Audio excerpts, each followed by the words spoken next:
Manden gik sin sædvanlige tur i parken, men i dag var alting anderledes. Som han gik der, fløj tankerne igennem hans hoved. Han tænkte på, hvordan hans ene handling havde ændret alt. Han tænkte på samtalen, de havde haft kort tid inden. Ja, i dag var alting anderledes. Den kolde forårsluft ramte hans ansigt, således at hans øjne løb i vand. Han tørrede sine kinder, mens han fortsatte i et rask tempo mod søen.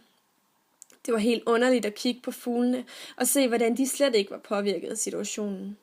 Verden var jo en helt anden i dag. Men her var de så, fuglene. De fløj så frit og så let og så fuldstændig ubekymret. Han fulgte en lille flok solsorte på himlen, da hans øjne faldt på det store træ.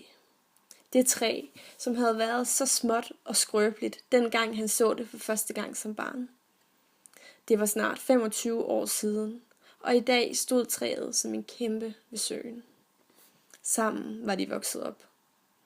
Træet, der med sine mange blade og grene havde skygget på de varmeste sommerdage og givet lag på de mest blæsende efterårsmorgener.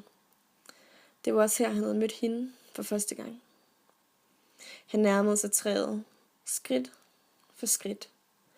Og her så han med det samme den engravering i stammen, de havde lavet sammen som børn.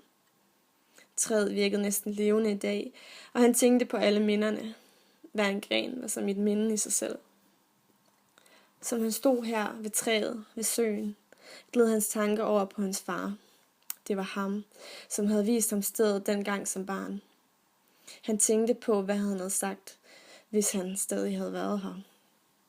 Faren havde hele livet været en mand af få ord, så det er svært at forestille sig, at de havde haft en lang og dyb samtale. Men alligevel var det her noget helt andet. Det var en bemærkelsesværdig ting for en lille landsby som denne her flække. Det var vel en stor ting alle steder. Noget man snakkede om. Han tænkte igen på hende, og kunne mærke, hvordan følelserne kom til overfladen. Den snak, de havde haft i går, blev ved med at gøre opmærksom på sig selv.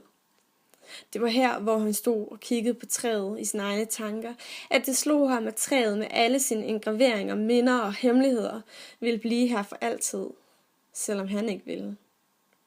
Tanken var jo banal, men det betød alligevel noget. Et sug i maven.